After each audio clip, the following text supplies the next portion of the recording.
الحمدللہ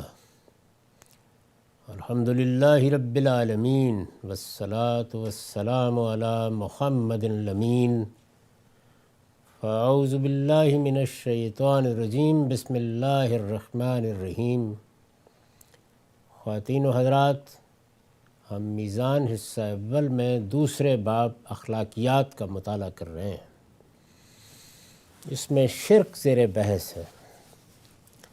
پہلے ہم نے یہ دیکھا کہ شرک ہے کیا، یعنی اپنی اصل کے لحاظ سے جس چیز کو براہ راست شرک کہا جاتا ہے، قرآن مجید کی روشنی میں وہ کیا ہے۔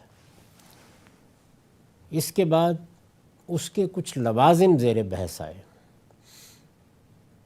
شرک چونکہ ایک لمبے عرصے تک دنیا کی علمی روایت میں بڑے بلند مقام پر رہا ہے، تہذیبی روایت میں بھی بڑے بلند مقام پر رہا ہے، سیاسی روایت میں بھی بڑی غیر معمولی اہمیت کا حامل رہا ہے، تو اس سے اس کے کچھ لوازم بھی پیدا ہوئے، ان کو ہم نے سمجھا۔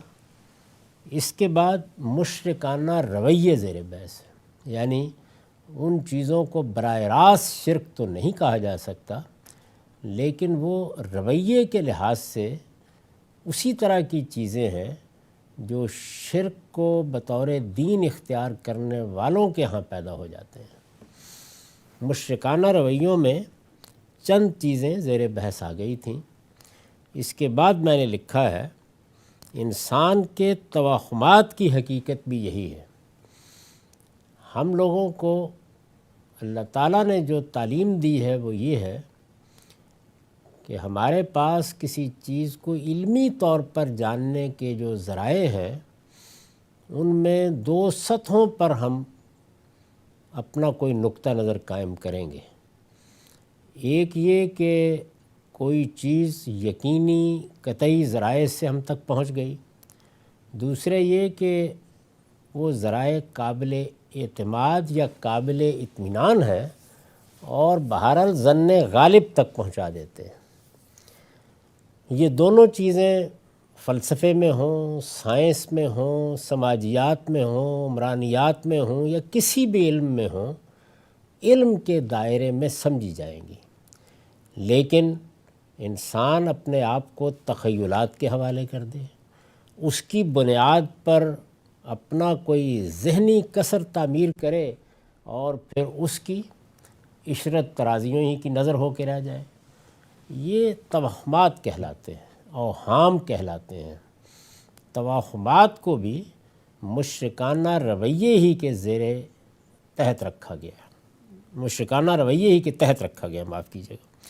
انسان کے توہمات کی حقیقت بھی یہی ہے، یعنی انسان جو اس طرح کے وہم اختیار کر لیتا ہے، پھر اس میں مبتلا ہو جاتا ہے، پھر کچھ عرصے کے بعد جب اس کو بار بار بیان کرتا اور سنتا ہے تو حقیقت سمجھنے لگ جاتا ہے، یہ مشرکانہ رویوں ہی کے ذیل کی چیز ہے۔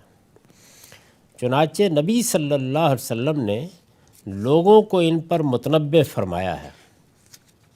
اسی طرح سد ذریعہ کے اصول پر بعض ان چیزوں سے بھی روکا ہے جو اگرچہ شرک تو نہیں ہے لیکن اس تک لے جانے کا باعث ہو سکتی ہیں۔ دین میں جتنی چیزیں بھی زیر بحث آتی ہیں، ان میں یہ دونوں ہی پہلو بہت اہمیت کے حامل ہوتے ہیں۔ یعنی میں توحید کا ماننے والا ہوں تو مجھ سے زندگی کے معاملات میں توقع کی جائے گی کہ مجھے یہ اور یہ رویہ اختیار کرنا چاہیے اور یہ رویہ اختیار نہیں کرنا چاہیے۔ اسی طریقے سے بعض موقعوں پر کوئی چیز براہ راست تو ممنوع نہیں ہوتی، لیکن اگر اس کو اختیار کر لیا جائے تو جس چیز کو فطرت ممنوع کہتی ہے، عقل ممنوع ٹھہراتی ہے، یا اللہ تعالیٰ نے اپنی وحی کے ذریعے سے ممنوع ٹھہرایا ہے، وہ اس تک پہنچنے کا ذریعہ بن سکتی ہے۔ اس کو سد ذریعہ کا اصول کہا جاتا ہے، یعنی اس سے روکا جاتا ہے کہ انسان اس اصل حرمت کی طرف کہیں لپک کر بڑھ نہ جائے۔ یہ ایسے ہی ہے کہ جیسے ہم اپنے بچوں کو نصیحت کرتے ہیں کہ بری صحبت میں مت بیٹھو۔ اب بری صحبت میں، وہ صحبت تو انسانوں ہی کی ہے، انسانوں کے پاس بیٹھنا اپنی ذات میں کوئی ممنوع چیز نہیں ہے، لیکن اگر برے لوگ ہیں، یعنی انسانوں میں کوئی جرائم پیشہ لوگ ہیں، گناہوں کی زندگی بسر کرنے والے ہیں، ایسے لوگ ہیں کہ جنہوں نے اپنی پوری زندگی کو شیطان کے حوالے کر دیا ہے، تو ان کی صحبت میں بیٹھنے سے اندیشہ ہوتا ہے کہ انسان وہی غلط کام خود بھی کرنے لگ جائے گا یا ان کی طرف بڑھ جائے گا۔ تو اس سے جب روکا جا رہا ہوتا ہے تو اس کا مطلب ہے کہ صدًا للذریعہ روکا جا رہا ہے، یعنی گویا یوں سمجھ لیجئے کہ جیسے ایک طبیب پرہیز کے لیے کہتا ہے کہ ان چیزوں سے پرہیز کرو، کیونکہ اگر یہ تم کھاؤ گے یا ان کو استعمال کرو گے تو اس کے نتیجے کے طور پر فلاں اور فلاں مرض پیدا ہو سکتا ہے، یعنی وہ براہ راست مرض تو نہیں ہوتی، لیکن یہ کہ وہ مرض تک لے جانے کا ذریعہ بن سکتی ہیں۔ تو سد ذریعہ کا مطلب یہ ہے، اور یہ دنیا کے تمام قوانین میں بھی ملحوظ رکھا جاتا ہے، یہ صرف شریعتی کا معاملہ نہیں ہے یا دینی کا معاملہ نہیں ہے۔ اب دیکھیے کہ یہ ہمارے ٹریفک کے جتنے قوانین ہیں یہ سب سد ذریعہ کے اصول پر بنے ہوئے ہیں، یعنی اس اندیشے کو سامنے رکھ کر کہ اگر ان قوانین کی پاسداری نہیں کی جائے گی یا ان حدود کے اندر رہ کر آپ اپنی گاڑی نہیں چلائیں گے تو اس بات کا اندیشہ ہے کہ جان تلف کر بیٹھیں گے، دوسرے کو نقصان پہنچانے کے مجرم بن بیٹھیں گے۔ وہ بجائے خود کوئی ممنوع چیز نہیں ہوتی، گاڑی بائیں ہاتھ چلانی ہے یا دائیں ہاتھ چلانی ہے، اس میں فلاں اور فلاں ٹریفک کے قواعد کی پابندی کرنی ہے، یا اپنی ذات میں کوئی ممنوع یا مستحب چیزیں نہیں ہیں، لیکن ان کو اگر ملحوظ نہ رکھا جائے تو انسانی جان کو خطرہ درپیش ہو سکتا ہے، حادثے کا اندیشہ ہو سکتا ہے، تو ان کو سامنے رکھ کر یہ قوانین بنا دیے جاتے ہیں۔ تو سد ذریعہ کے اصول پر بھی رسالت مآب صلی اللہ علیہ وسلم نے بعض چیزوں سے روکا ہے۔ یہ بات اگر واضح ہو گئی تو اس عبارت کو دوبارہ دیکھیے، انسان کے توہمات کی حقیقت بھی یہی ہے، یعنی وہ بھی ایک مشرکانہ رویہ ہے جو انسان کے اندر پیدا ہو جاتا ہے۔ چنانچہ نبی صلی اللہ علیہ وسلم نے لوگوں کو ان پر متنبہ فرمایا ہے، یعنی توہمات پر متنبہ فرمایا ہے کہ یہ چیزیں نہیں ہونی چاہیے، ان کے قریب تمہیں نہیں جانا چاہیے۔ یہ چیزیں بھی در حقیقت ان لوگوں ہی کے لیے موضوع ہیں کہ جو اللہ کے ساتھ کچھ دوسری چیزوں کو شریک ٹھہراتے ہیں، جن کا ہم بہت تفصیل کے ساتھ اس سے پہلے جائزہ لے چکے ہیں۔ اسی طرح سد ذریعہ کے اصول پر بعض ان چیزوں سے بھی روکا ہے جو اگرچہ شرک تو نہیں ہے لیکن اس تک لے جانے کا باعث ہو سکتی ہیں۔ سد ذریعہ، اس کو بہت اچھی طرح سمجھ لینا چاہیے۔ ایسی چیزیں دین میں بعض بڑی اہمیت کی حامل ہیں جو سد ذریعہ ہی کے اصول پر دین کا جزو بنتی ہیں۔ ہمارے ہاں جو زن و مرد کے ملنے کے آداب بتائے گئے ہیں، اختلاط مرد و زن کے آداب بتائے گئے ہیں، اسی اصول پر ہے۔ اگر کوئی معاملہ لین دین کا ہے تو اس کو لکھ لینا چاہیے، اس کے لیے گواہ بنانے چاہیے، فلاں اور فلاں طرح کے گواہ بنانے چاہیے، یہ حکم بھی اسی اصول پر مبنی ہے۔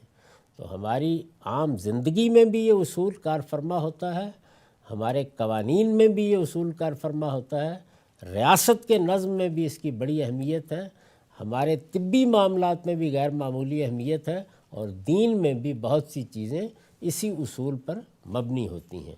اور جب یہ چیز پیش نظر رہتی ہے تو پھر یہ بحث نہیں ہوتی کہ فلاں چیز کا فوری نتیجہ تو یہ نہیں ہے۔ اس کی مثال یہ ہے کہ جیسے اگر کوئی آدمی 2-3 قطرے شراب کے پی لے یا کوئی نشے کی چیز استعمال کر لے تو اس سے عملاً نشہ تو نہیں ہوتا، لیکن یہ چیز آہستہ آہستہ اس کو عادی بنا دیتی ہے، اور اندیشہ ہوتا ہے کہ پھر وہ باقاعدہ نشہ کرنے لگ جائے گا۔ تو اس لیے سد ذریعہ کے طور پر ابتدا ہی سے روک دیا جاتا ہے۔ اس طرح کی چیزوں کو بھی ہمیشہ دین میں ان کی صحیح جگہ پر رکھ کر سمجھ لینا چاہیے۔ ابن عباس رضی اللہ عنہ کی روایت ہے، یہ اب وہ چیزیں ہیں جن پر رسول اللہ صلی اللہ علیہ وسلم نے متنبہ فرمایا ہے، زیادہ تر حدیث میں ہے۔ ابن عباس رضی اللہ عنہ کی روایت ہے کہ ایک رات تارا ٹوٹا تو آپ نے دریافت فرمایا زمانہ جاہلیت میں تم ان کے بارے میں کیا کہتے تھے؟ آسمان پر بعض اوقات شہاب ٹوٹتے ہوئے، تارے ٹوٹتے ہوئے نظر آتے ہیں، تو اس طرح دیکھا آسمان پر؟ تو رسالت مآب صلی اللہ علیہ وسلم نے دریافت فرمایا زمانہ جاہلیت میں تم ان کے بارے میں کیا کہتے تھے؟ لوگوں نے عرض کیا ہم سمجھتے تھے کہ جب کوئی بڑا شخص مر جاتا ہے یا پیدا ہوتا ہے تو تارے ٹوٹتے ہیں۔ اب یہ دیکھیے کہ یہ بات وہ کہتے ہیں کہ ہم سمجھتے تھے، اس کی بنیاد کیا ہے؟ یعنی کیا تجربے اور مشاہدے میں یہ چیز آ گئی؟ اگر غور کر کے دیکھیے تو ایسا نہیں ہے۔ کیا کسی تجربے اور مشاہدے میں آنے والی حقیقت یا کسی مجموعہ حقائق سے یہ استنباط کیا جا سکتا ہے؟ یہ حقیقت ہے کہ ایسا بھی نہیں ہے۔ تو پھر یہ چیز کیسے اختیار کر لی گئی؟ یہ در حقیقت بعض توہمات ہوتے ہیں کہ کسی ذہین آدمی نے کسی موقع پر یا کسی بڑے نے یا کسی بزرگ نے اپنی کچھ دھونس جمانے کے لیے ایک بات کہہ دی، پھر سننے والوں میں سے اسی سطح کے کسی اور شخص نے اس کو دہرا دیا، تو بس 2 4 5 لوگوں کے بعد وہ چیز اختیار کر لی جاتی ہے۔ بزرگوں نے فرمایا، بڑوں نے فرمایا، ہمارے آبا کہتے رہے ہیں، آخر کچھ سوچ کر ہی تو کہتے ہوں گے۔ تو اس طریقے سے توہمات ایک حقیقت کے طور پر قبول کر لیے جاتے ہیں۔ یہ وہ توہمات ہیں جو عامت الناس میں ہوتے ہیں۔ اس سے بڑی سطح کے توہمات وہ ہیں جو فلسفیانہ مباحث میں پیدا ہو جاتے ہیں، یعنی انسان اپنے تخیل کی مدد سے بعض حقائق کے بارے میں کچھ مفروضے قائم کرتا ہے۔ اپنی ذات میں یہ کوئی بری چیز نہیں، اس لیے کہ یہ تخیل ہی ہے کہ جس کی کرشمہ سازی سے جب مفروضے قائم ہوتے ہیں یا نتائج انسان متصور کرتا ہے تو تحقیق کو مہمیز ملتی ہے، اور بعض اوقات وہی چیزیں جو پہلے ایک مفروضے کی حیثیت رکھتی ہیں یا پہلے محض ایک نظریہ یا ایک نتیجہ فکر ہوتا ہے، وہی چیزیں بعد میں حقیقت ثابت ہو جاتی ہیں۔ بارہ ایسا ہوتا ہے۔ تو یہ عمل اپنی ذات میں کوئی بری چیز نہیں ہے، لیکن جب آپ اس کا انتظار کیے بغیر اس چیز ہی کو ایک حقیقت کے طور پر پیش کرتے ہیں، یعنی مفروضے کے طور پر نہیں، اس لحاظ سے نہیں کہ میرا خیال ہے کہ اس چیز کو سامنے رکھ کر غور کرنا چاہیے یا تحقیق کرنی چاہیے، اس کے لحاظ سے پیش نہیں کرتے، ایک واقعے کے طور پر بیان کرنا شروع کر دیتے ہیں۔ تو یہ بھی اگر کسی بڑے آدمی نے یہ بات کہی ہے تو وہ اس کے باہمی اجزاء میں ایسا ربط و نظام پیدا کر دے گا کہ آپ اس کے سحر میں گرفتار ہو جائیں گے۔ اس کی مثال ہمارے ہاں وحدت الوجود، وحدت الشہود وغیرہ کی بحثیں ہیں، حادث اور قدیم کے تعلق کی بحثیں ہیں، اس کائنات کے تخلیقی عمل کی بحثیں ہیں۔ تو یہ سب کی سب کم و بیش اسی طریقے سے عقیدہ، نظریہ، فلسفہ بن کر لوگوں کے اذہان کو تسخیر کر لیتی ہیں۔ ایسی سب چیزوں کے بارے میں یہی صورتحال ہوگی کہ توہمات کی نوعیت کی اگر کوئی چیز ہے تو بہرحال اس سے نجات حاصل کریں۔ تو رسالت مآب صلی اللہ علیہ وسلم نے لوگوں سے یہ سوال اس لیے کیا کہ آپ کسی بڑی حقیقت کی طرف توجہ دلانا چاہتے تھے۔ چنانچہ دیکھیے، لوگوں نے عرض کیا ہم سمجھتے تھے کہ جب کوئی بڑا شخص مر جاتا ہے یا پیدا ہوتا ہے تو تارے ٹوٹتے ہیں، یعنی ایک کسی شخص کی کہی ہوئی بات آگے چل کے ایک واقعے کے طور پر لوگوں نے ماننا شروع کر دی۔ میں نے خود دیکھا ہے اور اپنی آنکھوں سے دیکھا ہے اور کانوں سے سنا ہے کہ بزرگوں کی باتیں جو بالعموم دیہات میں مجلسوں میں بیٹھ کے سنائی جاتی ہیں، ان میں پرانے قصے، پرانی کہانیاں جب بزرگ لوگ بیان کرتے، چوپال پر بیٹھ کر بیان کرتے، ایک نسل دوسری نسل کو سناتی، تو بالعموم مان لیا جاتا تھا کہ یہ حقیقت ہے، یعنی ایسے ہی ہے۔ اسی طرح یہ معاملات ہوتے ہوں گے۔ کسی نے اپنا کوئی مشاہدہ، کوئی تجربہ بیان کر دیا، اب تحقیقی عمل سے گزارنے کے بجائے وہ ایک داستان کی حیثیت سے آگے بھی روایت ہونا شروع ہو گیا، اور بڑھتے بڑھتے بالکل ایک واقعے کی حیثیت اس نے اختیار کر لی۔ رسول اللہ صلی اللہ علیہ وسلم نے جب یہ سوال پوچھا اور یہ جواب دیا گیا تو آپ نے فرمایا نہیں، کسی کے مرنے یا پیدا ہونے سے تارے نہیں ٹوٹتے، یعنی ظاہر ہے پیغمبر کوئی سائنسی طریقے سے گفتگو نہیں کرتے، بس انہوں نے ایک امر واقعی کے طور پر اس بات کی تردید کر دی کہ یہ جو تم وہم قائم کیے ہوئے ہو یا تمہارے ہاں یہ روایت ہے، اس کی کوئی حقیقت نہیں۔ زید بن خالد کا بیان ہے کہ حدیبیہ کے موقع پر، یعنی جب رسول اللہ صلی اللہ علیہ وسلم صحابہ کے ساتھ عمرے کے لیے گئے اور قریش نے راستے میں رکاوٹ پیدا کر دی، حدیبیہ کے مقام پر ڈیرے ڈال دیے گئے۔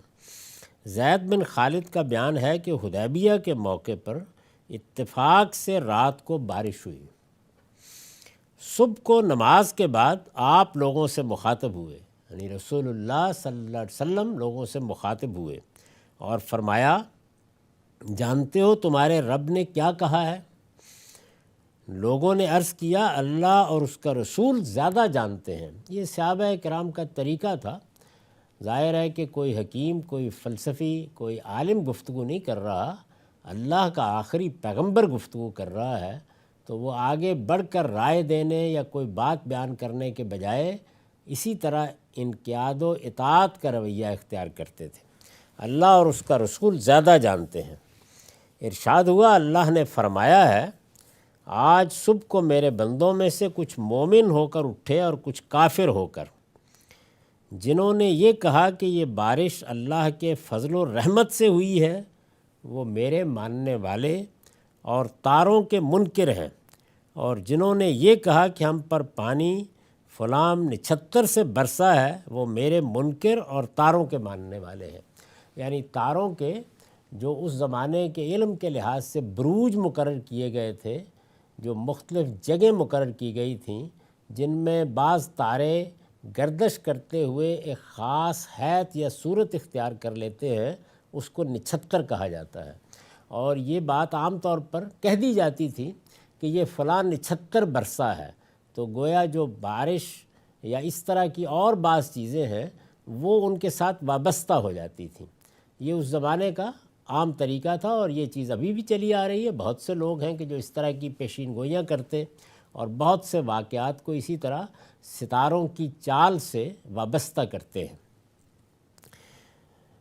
عام طور پر پھر مان لیا جاتا ہے کہ ستارے ہماری تقدیر کی خبر دیتے ہیں۔ اسی پر تبصرہ کیا ہے ہمارے شاعر نے کہ ستارہ کیا میری تقدیر کی خبر دے گا، وہ خود فراخی افلاک میں ہے خار و زبوں۔ تو یہ فلاں نچھتر برسا ہے، فلاں نچھتر کی زد پڑی ہے، یہ آفت اس پہلو سے آئی ہے، اس طرح کی بہت سی چیزیں مانی جاتی تھیں۔ تو رسالت مآب صلی اللہ علیہ وسلم نے لوگوں کی اصلاح کے لیے پہلے سوال پوچھا اور اس کے بعد یہ بتایا کہ یہ تو ایمان اور کفر کا معاملہ بن جاتا ہے۔ یعنی دنیا کے اندر جو اسباب اللہ نے پیدا کیے ہیں، وہ اسباب تو ہمارے مطالعے کا موضوع بھی ہیں، ان میں علت اور معلول کے رشتے بھی ہیں، اسی پر سارے سائنسی علم کی بنیاد ہے، وہ زیر بحث نہیں ہے۔ اس سے ماورا یہ سب کیسے ہو رہا ہے، ہم اس سے پہلے دیکھ چکے کہ اللہ تعالیٰ نے شرک کے معاملے میں یہ واضح بات بتا دی ہے کہ نہ خلق میں کسی کو شامل مانا جائے گا اور نہ امر میں، یعنی جو دنیا کا نظم چل رہا ہے اس میں کسی کو شریک سمجھا جائے گا۔ جب یہ بات واضح ہو گئی تو ظاہر بات ہے کہ بارش کیوں ہوتی ہے، بادل کیسے اٹھتے ہیں، زمین سے پانی کیسے جاتا ہے، کیا اسباب سائنسی لحاظ سے پیش آتے ہیں، یہ علم کا موضوع ہے۔ لیکن یہ کہ یہ فلاں ستارے نے برسا دی یا فلاں دیوتا نے برسا دی یا فلاں ناراض ہو گیا اور برس پڑی، تو اس کی نفی کی اور یہ فرمایا کہ اس میں تو اللہ کا فضل و رحمت ہی ہے، یعنی جو ماورائے اسباب محرک ہے وہ ذات خداوندی کا فیصلہ ہے۔ کبھی وہ رحمت کے لیے بارشوں کو اذن دیتا ہے کہ وہ برسے، اور کبھی یہی بارشیں لوگوں کے لیے اس کے قہر اور غضب کا اظہار بن جاتی ہیں۔ تو فرمایا کہ آج صبح کو میرے بندوں میں سے کچھ مومن ہو کر اٹھے اور کچھ کافر ہو کر، اس سے گویا نتیجے کو بیان کرنا مقصود ہے کہ کفر و ایمان کی ایک تو اصل حقیقت ہے، اور ایک یہ کہ اس کے نتیجے کے طور پر کیا باتیں مانی جاتی ہیں۔ جنہوں نے یہ کہا کہ یہ بارش اللہ کے فضل و رحمت سے ہوئی ہے، وہ میرے ماننے والے اور تاروں کے منکر ہیں، یعنی وہ تاروں پر ایمان نہیں رکھتے یا اس طرح کی چیزوں کی طرف نسبت دے کے اس کائنات کے حقائق کو نہیں سمجھتے، اور جنہوں نے یہ کہا کہ ہم پر پانی فلاں نچھتر سے برسا ہے، وہ میرے منکر اور تاروں کے ماننے والے ہیں۔ یعنی اس کا مطلب یہ ہے کہ جس جگہ اللہ تعالیٰ نے فرمایا مجھے رکھا جانا چاہیے، انہوں نے وہاں پر تاروں کو، بروج کو، ان کی چال کو، اس طرح نچھتروں کو رکھ دیا ہے۔ ابن عمر کہتے ہیں کہ رسول اللہ صلی اللہ علیہ وسلم نے فرمایا سورج اور چاند کسی کے مرنے یا جینے سے نہیں گہناتے۔ یہ بھی صاف معلوم ہوتا ہے کہ ایک طرح کا توہم تھا جو لوگ اپنے ہاں قائم کیے ہوئے تھے، اور رسالت مآب صلی اللہ علیہ وسلم کے اپنے صاحبزادے کی جب وفات ہو گئی تو اس موقع پر بھی لوگوں کو خیال ہوا کہ سورج گرہن ہو گیا ہے یا چاند گرہن ہو گیا ہے، تو اس کا باعث یہی وفات ہے۔ ابن عمر کہتے ہیں کہ رسول اللہ صلی اللہ علیہ وسلم نے فرمایا سورج اور چاند کسی کے مرنے یا جینے سے نہیں گہناتے، یہ تو اللہ کی نشانیوں میں سے دو نشانیاں ہیں، لہٰذا انہیں دیکھو تو نماز پڑھو۔ یعنی جو دنیا میں تغیرات آتے ہیں، جو تبدیلیاں آتی ہیں، جن میں اللہ تعالیٰ کی آیات ظاہر ہوتی ہیں، ان میں اللہ کو یاد آنا چاہیے۔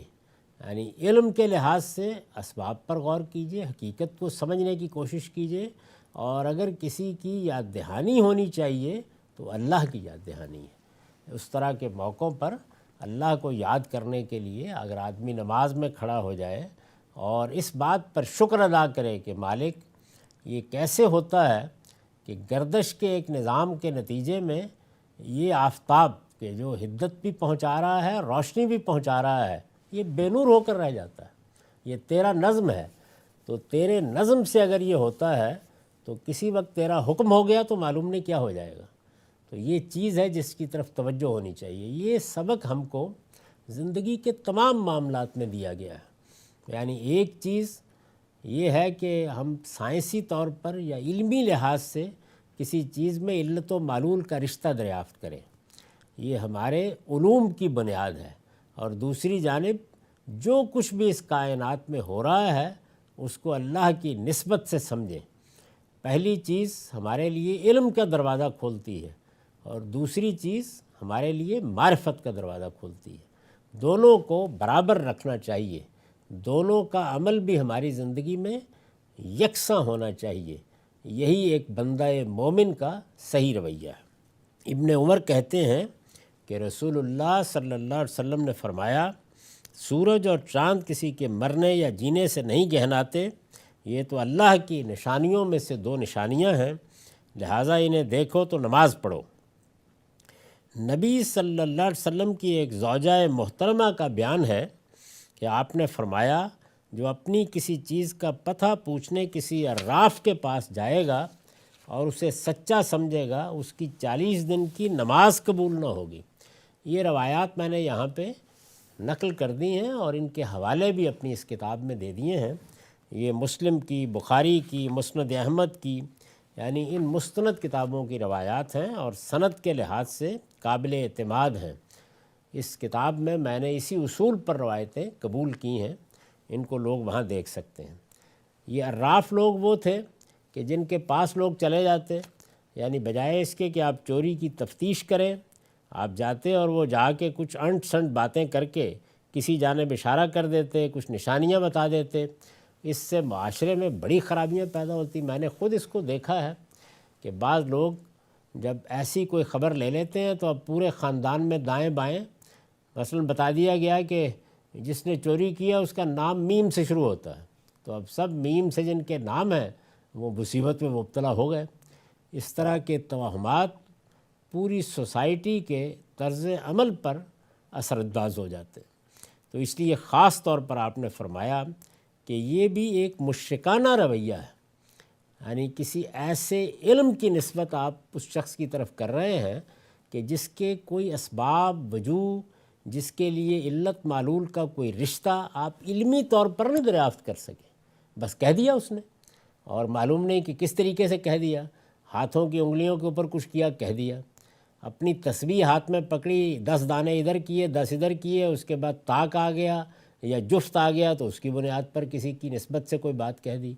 تہمتیں اس کے نتیجے میں لگ جاتی، لوگوں کے ذہن میں برے برے خیالات دوسروں کے بارے میں پیدا ہو جاتے، اور بسا اوقات تو گویا کسی آدمی کی پرسیکیوشن کی، یعنی اس کے لیے ایک مصیبت کی کیفیت پیدا ہو جاتی رہی ہے، اور یہ دیہات میں بہت ہوتا ہے۔ تو رسالت مآب صلی اللہ علیہ وسلم نے فرمایا کہ جو آدمی یہ کرے گا اور اس کو سچا سمجھے گا، اس کی 40 دن کی نماز قبول نہ ہوگی۔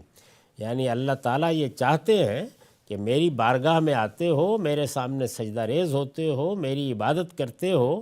نماز بہت بڑی چیز ہے۔ نماز میں اپنے پورے وجود کو اپنے پروردگار کے سامنے سرنگوں کرتا ہوں۔ تو میں اگر جاؤں گا وہاں پر تو پھر وہی بات ہے کہ تیرا دل تو ہے صنم آشنا، تجھے کیا ملے گا نماز میں؟ یعنی آدمی کو پہلے دیکھنا چاہیے کہ اس کا دل خدا کی طرف لگا ہوا ہے، اس کے دل و دماغ میں کوئی شرک کا شائبہ تو نہیں ہے، وہ اپنے پروردگار ہی کو اس کائنات کا خالق، مالک، بادشاہ سمجھتا ہے اور تنہا اسی کی طرف رجوع کرتا ہے۔ وہ ماورائے اسباب جب بھی کسی کا ذکر ہوگا وہ اس پروردگار کا ہوگا۔ سیدہ عائشہ کی روایت ہے کہ لوگوں نے کاہنوں کے بارے میں پوچھا، یعنی وہ لوگ کہ جو پیشین گوئیاں کرتے ہیں۔ سیدہ عائشہ کی روایت ہے کہ لوگوں نے کاہنوں کے بارے میں پوچھا تو آپ نے فرمایا یہ کچھ نہیں ہے۔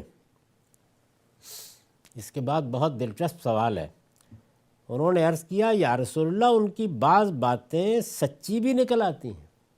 یعنی ایسا بھی ہوتا ہے کہ ہم جاتے ہیں ان کاہنوں سے کوئی بات پوچھتے ہیں، یہ اپنے ڈیروں پر بیٹھے ہوتے تھے، بعض استھانوں سے وابستہ ہوتے تھے، بعض مندروں سے وابستہ ہوتے تھے، بعض عبادت گاہوں سے، مذہبی پیشواؤں کی بھی اسی طرح کی نوعیت رہی ہے۔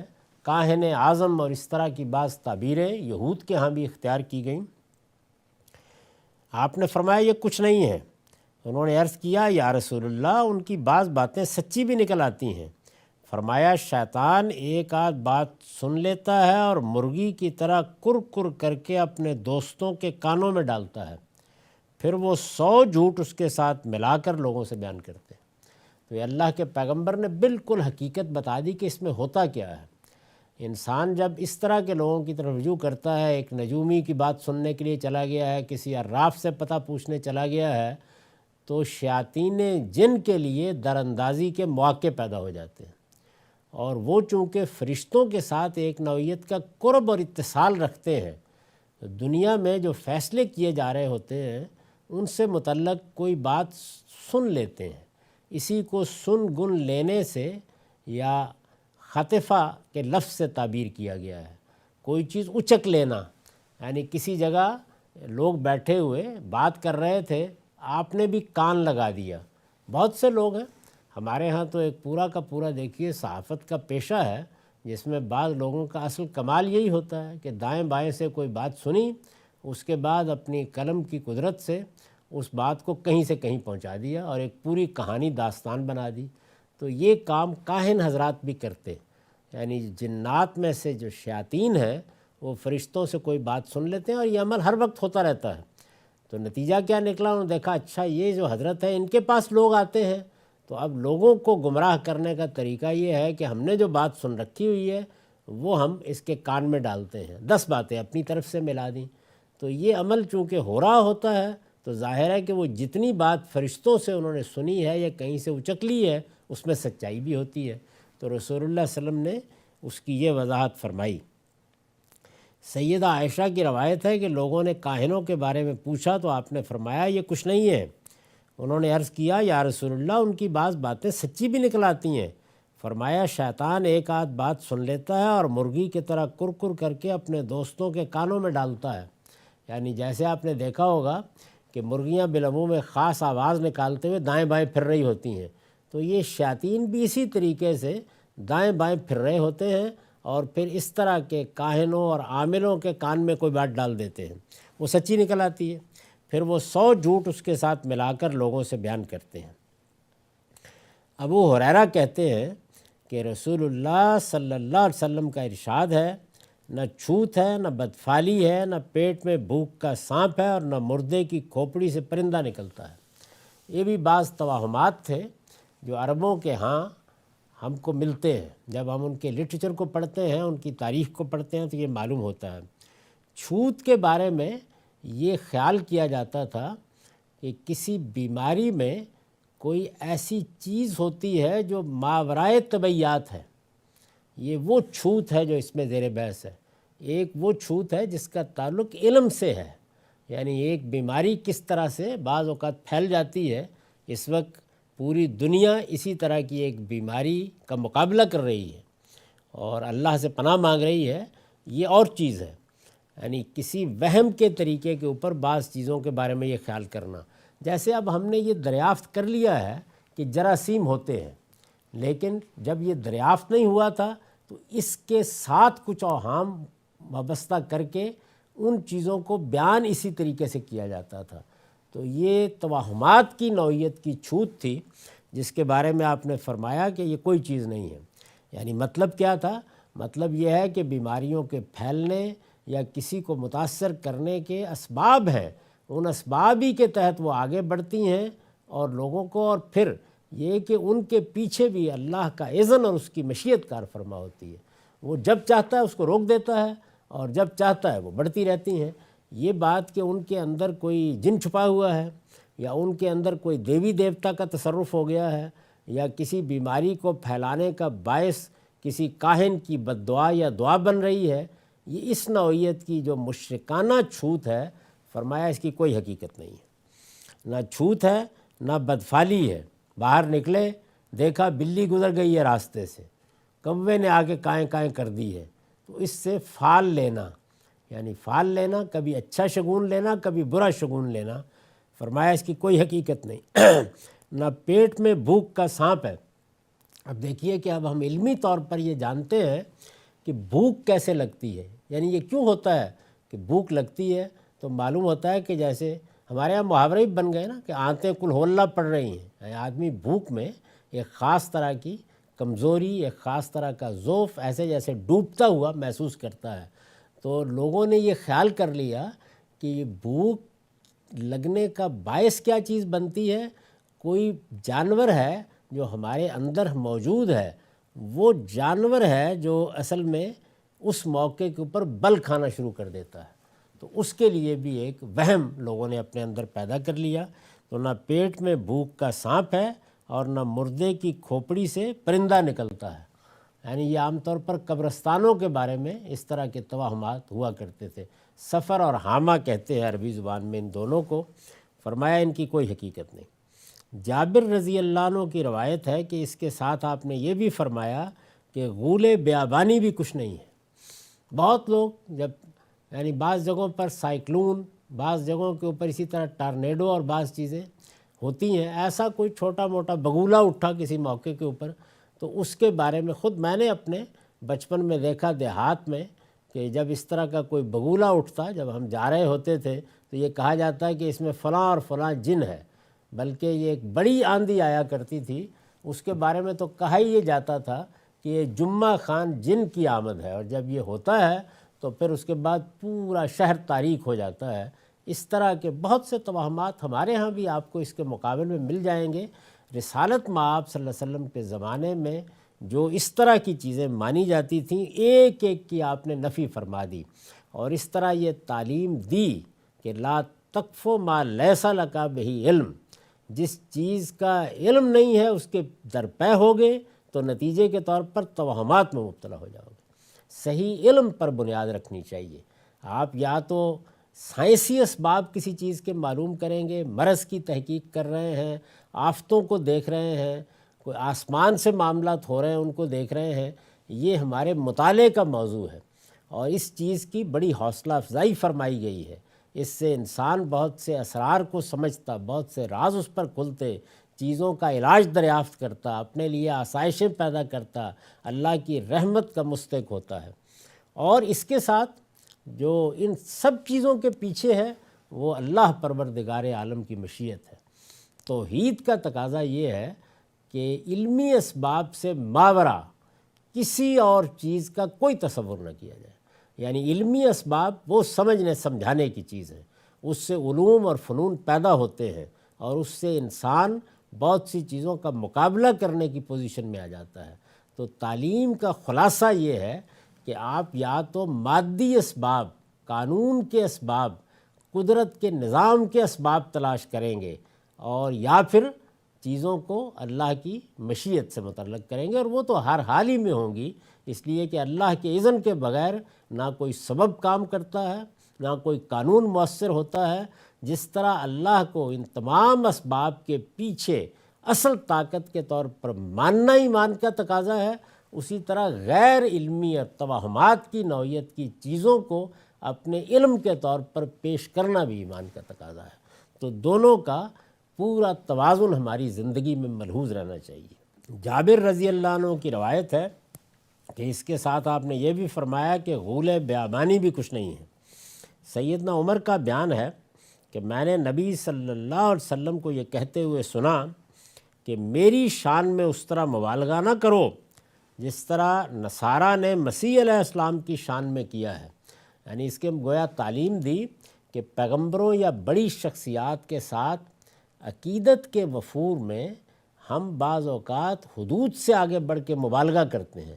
یعنی یہاں یہ تو نہیں کسی کو خدا بنایا جا رہا ہوتا ہے، لیکن اس نوعیت کا مبالغہ بھی ایک نوعیت کا مشرکانہ رویہ ہے، اس لیے کہ اللہ تعالیٰ نے ہر شخص کو، بڑے سے بڑے شخص کو بھی اگر کوئی حیثیت یا فضیلت دی ہے تو اس کے حدود ہیں۔ اسی چیز پر فضیلت کی وہ بحث ہے جو قرآن مجید میں بہت وضاحت سے ہوئی اور جو اس سے پہلے ہم ایمانیات میں پڑھ چکے ہیں۔ سیدنا عمر کا بیان ہے کہ میں نے نبی صلی اللہ علیہ وسلم کو یہ کہتے ہوئے سنا کہ میری شان میں اس طرح مبالغہ نہ کرو جس طرح نصارہ نے مسیح علیہ السلام کی شان میں کیا ہے۔ یعنی اگر یہ کہا جائے کہ اللہ کا جلیل القدر پیغمبر بنی اسرائیل کے لیے خدا کی آخری حجت، وہ شخص کے جو بن باپ کے پیدا کیا گیا، جس کو غیر معمولی معجزات دیے گئے، تو یہ سب ایک پیغمبر کی حیثیت سے بیان ہے، لیکن اس سے آگے بڑھ کر وہ خدا کا بیٹا ہے، وہ آسمان سے کوئی براہ راست اور مخلوق ہے جو آ گئی ہے، یا اللہ تعالیٰ کا جسدی ظہور ہو گیا ہے۔ یہ ساری جتنی چیزیں ہیں، بلکہ تمام تر مسیحیت کے جتنے عقائد ہیں، اگر آپ غور کر کے دیکھیں تو وہ اسی پر مبنی ہے۔ تو اس کی مثال دی آپ نے کہ یہ کام میرے بارے میں نہیں ہونا چاہیے، اور دیکھیے کیا بات فرمائی ہے، میں تو بس خدا کا بندہ ہوں، عبد ہوں، اس لیے مجھے خدا کا بندہ اور اس کا رسول ہی کہا کرو۔ تو ہمیں یہ بات سکھائی گئی کہ یہ کہو کہ محمد کون ہے، عبدہ و رسولہ، اللہ کے بندے اور اس کے رسول۔ ابن عباس روایت کرتے ہیں کہ کسی شخص نے رسول اللہ صلی اللہ علیہ وسلم کی خدمت میں حاضر ہو کر سلسلہ کلام میں کہا، یعنی کوئی شخص آیا، رسالت میں آپ صلی اللہ علیہ وسلم سے بات کر رہے ہیں، بات کے دوران میں یہ کہا کہ جو اللہ چاہے اور آپ چاہیں۔ اب یہ دیکھیے کہ یہ بات بعض اوقات بزرگوں کے احترام میں بھی کہی جا سکتی ہے، لیکن رسالت میں آپ صلی اللہ علیہ وسلم نے اس کو گوارا نہیں کیا۔ آپ نے اسے فوراً روکا اور فرمایا، تم نے مجھے خدا کا ہمسر بنا دیا ہے؟ نہیں، بلکہ یہ کہو کہ جو تنہا اللہ چاہے، یعنی مشیت اسی کی ہے، اذن اسی کا ہے، اختیار اسی کا ہے، قدرت اسی کی ہے، شفاعت اسی کے لیے ہے، فیصلے اسی کے حکم سے ہوتے ہیں، وہی بادشاہ ہے، وہی الہ ہے، وہی معبود ہے۔ تو گویا یہ بتایا کہ اس طرح کی باتیں بھی جو بعض اوقات عقیدت کے وفور میں کہہ دی جاتی ہیں، یا جن میں اس نوعیت کا مبالغہ ہوتا ہے، یا بعض لوگوں کی شان بیان کی جا رہی ہوتی ہے، تو ذرا توقف کر کے سوچ لیا کرو کہ زبان سے کیا باتیں نکال رہے ہو۔ یہ حقیقت ہے کہ یہی وہ چیز ہے جو بہت سی قوموں، بہت سی امتوں کے لیے گمراہی کا باعث بنی ہے۔ انہوں نے اپنے پیغمبروں کے بارے میں، اپنے ہاں کی جلیل القدر شخصیات کے بارے میں مبالغے کا طریقہ اختیار کر لیا، یعنی انسان سے اٹھا دیا، بشریت کے مقام سے اٹھا کر کسی دوسری جگہ پر لے گئے۔ اس سے جو توہمات پیدا ہوتے ہیں، جو عقیدت مندانہ مذہبیت پیدا ہوتی ہے، وہ حقیقی مذہبیت کے لیے دشمن جان ہے، یعنی خاتمہ کر دیتی ہے اس کا۔ تو بہت خوبصورتی سے آپ نے توجہ دلائی اور یہ فرمایا، تم نے مجھے خدا کا ہمسر بنا دیا ہے؟ نہیں، بلکہ یہ کہو کہ جو تنہا اللہ چاہے۔ یہ شرک کا باب تھا جو پایہ تکمیل کو پہنچ گیا۔ اس کے بعد میں نے لکھا ہے کہ اس کے علاوہ جو احکام ان آیتوں میں بیان ہوئے ہیں، ان کی تفصیلات درج ذیل ہیں۔ اس کا ہم آگے مطالعہ کریں گے۔ اقول قولی ھذا واستغفر اللہ لی ولکم ولسائر المسلمین۔